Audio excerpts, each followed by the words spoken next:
Bem-vindo, pessoal. Hoje nós vamos falar de debêntures. Debêntures é um ativo muito importante dentro do mercado financeiro. Lá no final da aula eu vou dar uma dimensão do tamanho desse mercado para vocês. Bom, pegando o nosso contexto geral de mercado financeiro, o A e o B vão ganhar nomes especiais, tá? O B aqui é uma empresa SA. Tem que ser uma empresa SA, senão não pode emitir debêntures. Ele é o emissor, né? Toda vez que o B sempre é o emissor do ativo. Aqui dentro do quadradinho, então, é a própria debênture. E o A, o investidor, poupador, ele ganha um nome especial aqui.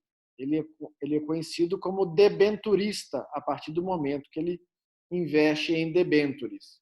Então, vamos dar sequência.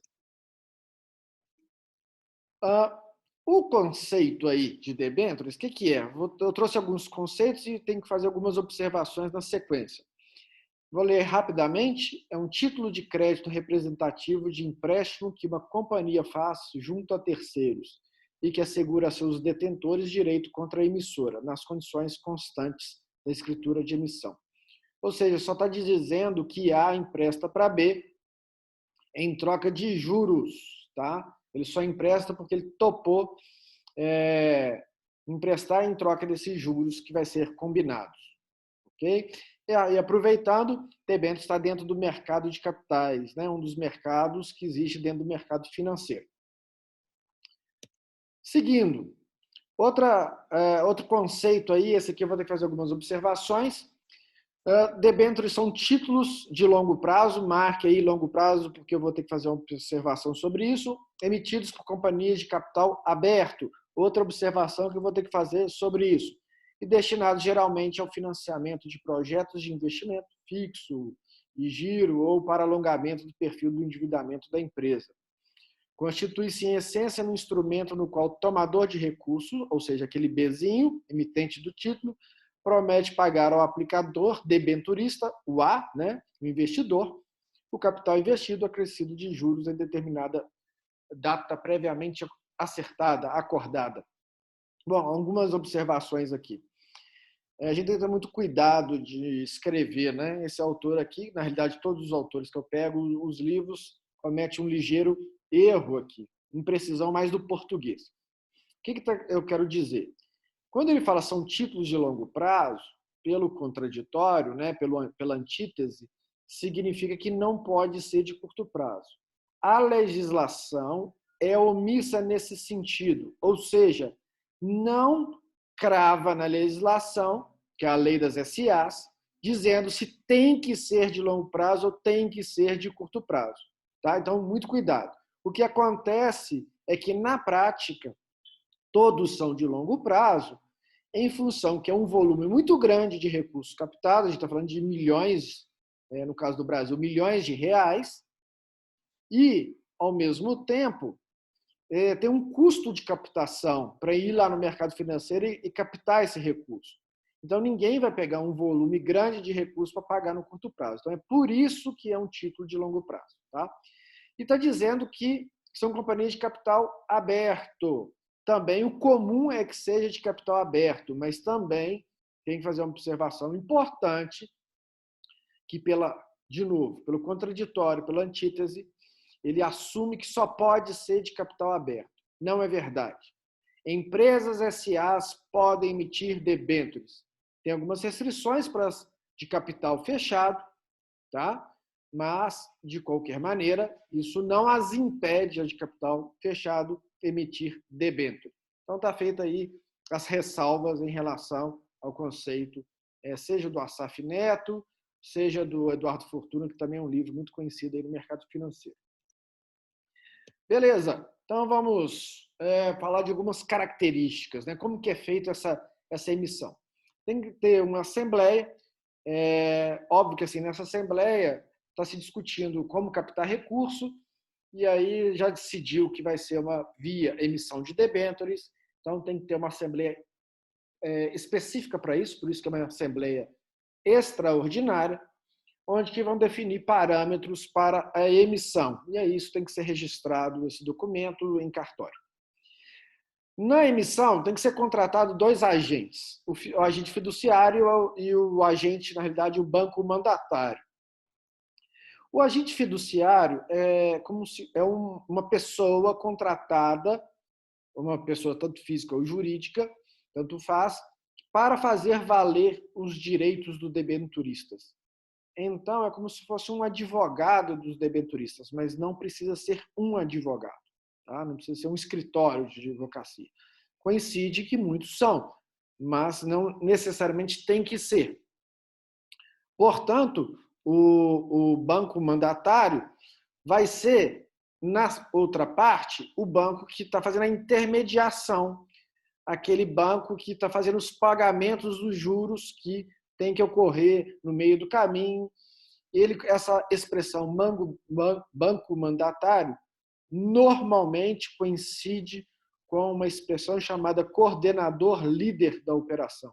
Então, 95% a 99% dos casos, o banco mandatário também é o coordenador líder da operação, onde que faz toda a intermediação, captação do dinheiro naquela emissão de debêntures. Ok? Seguindo, vamos lá. Garantias. As debêntures têm níveis de garantias. E aqui a gente tem que fazer também uma observação, né? Só vai fazer valer a garantia se a empresa tiver mal das pernas, estiver em processo de falência, né? Então, já saiba disso. Garantia real. A garantia real é quando a empresa aliena um bem à operação, tá? Tem que coincidir esse bem, o valor de 80% do valor do bem em garantia. Então, se você faz uma captação de 100 milhões, o bem tem que... bom, não vou inverter aqui meu exemplo dos números, né? Se você faz uma captação de 80 milhões ou de 1 bilhão, esses números não são fictícios, o 80 até é muito pequeno, 1 bilhão é possível. Então, teria que ser 80% esse valor de captação, o 100% seria o valor do bem, né? Então, é isso que tem que ser numa garantia real. Só para não ficar muito distante da nossa realidade, se nós, pessoas físicas ou uma pessoa jurídica qualquer, for pegar um empréstimo num banco, muito provavelmente, dependendo do volume desse empréstimo, o banco vai pedir uma garantia real. Aí você vai colocar seu carro em garantia real, sei lá, o sítio. Não vou falar residência porque tem uma outra legislação que não pode penhorar sua única residência, se você tiver uma só. Né? Sua residência não pode ser penhorável. Não é penhorável. Então, você coloca em garantia. Se você não pagar, aquele bem é do credor. Bom, garantia flutuante é muito parecida com a real, só que a diferença é que, se no meio do caminho, vamos supor, a empresa quer vender aquele bem, seja porque ficou obsoleto, quer fazer uma modernização, ou está precisando de fazer mais caixa, só é possível ele trocar esse bem se for uma garantia flutuante, tá? Então, ele negocia, fala assim, olha, eu quero trocar esse bem, em vez de eu te dar esse bem, eu quero te dar esse outro bem, que vale tão quanto ou mais, e aí tem que ter esse acordo para trocar a alienação do bem, então seria uma garantia flutuante. Os dois abaixo, eu acho meio que piada pronta. Vou entender que eu estou chamando de piada pronta. Garantia quirografária. Se você olhar no dicionário o que significa quirografária, você vai ver lá que é sem garantia. Então, já começa a ser uma piada. Como assim garantia sem garantia? Né? É meio incoerente, mas é isso mesmo. Né? Significa, e vou até ler aqui o conceito dessa, que os debenturistas não têm preferências sobre os ativos da sociedade emissora, concorrendo em idênticas condições com os demais credores quirografários. Ou seja, se tiver um processo de falência, você vai entrar lá como credor no mesmo pé de igualdade de um fornecedor, de um empréstimo de um banco que não pediu garantia real e por aí vai. Tá? Tem que tomar esse cuidado aí. E lembrando, não é minha especialidade, mas existe um processo legal de falência, onde que tem, acho que estou correto, O primeiro são dívidas trabalhistas, depois dívidas fiscais, depois vem as outras coisas. Tá? Então, cuidado com isso também. E garantia subordinada, esse para mim é super piada. Diz aqui que ele só tem privilégio de reembolso do capital aplicado somente em relação aos acionistas. Bom, os acionistas são os sócios da empresa. Quando a empresa fale, normalmente nem consegue pagar todo mundo, não sobra dinheiro. Falta dinheiro para pagar os credores. Então, como assim eu vou ficar só na frente dos acionistas? É uma piada. Né? Como se você tivesse só um degrauzinho na frente do acionista. Como que o acionista não recebe nada e já faltou dinheiro para pagar um tanto de credor? Garantia subordinada e esquirografária estão muito próximas uma da outra. A subordinada, você esquece que tem algum tipo de garantia. A quirografária é aquela lá embaixona, se tiver bens para pagar, tá bom?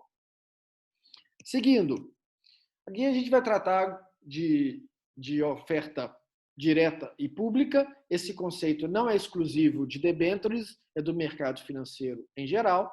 O que significa uma colocação no mercado do tipo ser direta ou sinônimo, privada. Então, privada ou direta é a mesma coisa. É quando você segue uma legislação da CVM a propósito, tá? Para essa direta. A pública também segue outra legislação da CVM. A direta ou a privada, você reúne alguns investidores, 50 investidores, mas você só pode fechar com 20 investidores. Você faz um roadshow, chama esses investidores e só fecha com 20. Tá? Então, significa que tem que ser grandes investidores, porque senão a gente não está falando de 1.000, de 10 mil, de 1 milhão, não, é muito mais dinheiro. Então, para ter muito mais dinheiro, só os chamados investidores institucionais, que normalmente são os fundos de investimentos, são os fundos de pensão. Beleza. Oferta pública, como o próprio nome diz, é a oferta ao público. Qualquer um pode comprar uma debênture se for uma oferta pública.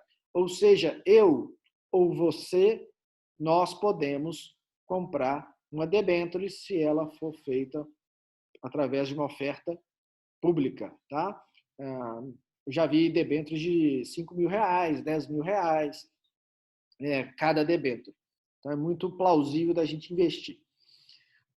Debêntures pode ser do tipo simples e conversível. Então, as palavras de cima são conceitos gerais do mercado financeiro, serve para ações, serve para debêntures, serve para alguns tipos de fundo de investimento. E aqui agora uma característica exclusiva de debêntures. A debênture pode ser do tipo simples ou conversível. Eu vou começar a explicação pelo conversível, que ela automaticamente me ajuda a explicar a simples. A conversível é que chega um momento da vida útil da debênture, tem uma data marcada, que é uma cláusula de repactuação, onde você pode escolher, como debenturista, se você quer passar a ser um acionista. Se você escolher vir a ser um acionista, significa que aquela dívida deixa de ser dívida e agora você é um sócio, tá? Um acionista. Isso é a cláusula de conversível. É facultativo a sua escolha, né? Ou você quer ou você não quer. Se você não quiser, você continua sendo credor. Né? Você está lá no capital de terceiros do balanço da empresa. Se você virar acionista, você vai para o capital próprio da empresa lá no PL. Simples é o contrário disso, né? Tanto é que você pode ver a expressão simples ou não conversível. Não tem a possibilidade, não tem essa cláusula de possibilidade de converter o seu crédito, né? A sua debênture em ações. Simplesmente assim. Seguindo, aqui eu coloquei um print de uma tela para te dar uma dica para conhecer mais a vida real das debêntures. Eu vou colocar o link na descrição, que é www.debentures.com.br. Lá você vai consultar várias informações sobre debêntures, o que está tendo de negociação, e várias outras informações, o prazo da debênture, a remuneração da debênture, tá bom? Outro slide que dá para ver, outra característica que dá para ver nesse site é esse aqui, tá? Esse aqui eu tirei no início do ano, mas não mudou praticamente nada, eu já consultei. Aqui fala como que é o estoque atual da dívida de debêntures, né? O que está aí no mercado de debêntures emitidas. Se a gente fazer um somatório disso aí, a gente está dizendo que tem aproximadamente... Deixa eu somar aqui. Não, já tinha feito a soma, está aqui no meu visor. Atualmente, tá? Eu já somei com os dados atuais, 672,9 bilhões de reais de estoque aí de debêntures, né? Então, ou seja, tem esse tanto em volume de dinheiro emitido de debêntures em diversas companhias. Aqui está mostrando nesse site, na realidade, esse fragmento do site lá, você pode consultar, como que é a remuneração das debêntures em geral, né? Então, tem aqui a maior parte que é um percentual sobre o CDI, ou seja, são remunerações tipo 100% CDI, 102% CDI, 110, 115, 107,5%. Então, é desse tipo aqui, DI%. Tem aqui o DI mais spread. O que é o DI mais spread? DI mais spread é dizer assim, olha, eu vou te pagar o DI mais um tanto de ponto percentual além. Exemplo, eu vou te pagar DI mais 1%. Então, vai depender como que está a taxa de juros do momento, né? Se a taxa de juros estiver 3%, então o DI provavelmente vai dar 3%, e aí mais um ponto percentual significa que ele vai te pagar 4%. Ok? Então, o que é diferente aqui, que é DI mais spread, então DI mais uma taxa de juros, e o outro é um percentual sobre o CDI. Tem uma miserinha aqui de 1 bilhão, que é outro indicador de inflação, que compara-se com um maior volume aqui de IPCA. Esse aqui é muito parecido com um título público, né? Que pode consultar as aulas que a gente já gravou. Tem lá o título público NTN-B, que ele remunera uma taxa de juros reais mais o IPCA. Então, tem aqui, também existe a debênture. Então, essas características não é exclusiva de um ativo, ela se permeia no mercado financeiro. Tá? Serve para CDB, serve para debênture, serve para título público. Tanto esse IPCA aqui, como as outras características comuns a outros títulos privados também, como o DI. Por isso que ele é referência de mercado. E aí, totaliza esse valor que eu falei, né? Tem esses outros aqui, óbvio que como são outros não tem como eu ter certeza, mas eu já vi, por exemplo, debêntures que pagam uma determinada taxa de juros mais a variação da taxa referencial, TR. Pode ser isso, né? Ou pode ser alguma outra coisa. Então, está feita a aula. De novo, vou colocar o link lá na descrição do site da debênture e também vou colocar um link que quem administra tudo isso é a Ambima, e eu vou colocar um link que você pode consultar o que foi negociado no mercado de debêntures, no mercado secundário, quando você tem que precisa de dinheiro, você tem que vender a sua debênture no mercado, tá? No mercado que a gente chama de mercado secundário. E aí tem as negociações do último dia útil, você pode ir lá consultar as negociações, as taxas, os preços da debênture. Se você tiver essa curiosidade, vai lá. Um abraço, está dada a aula de debêntures.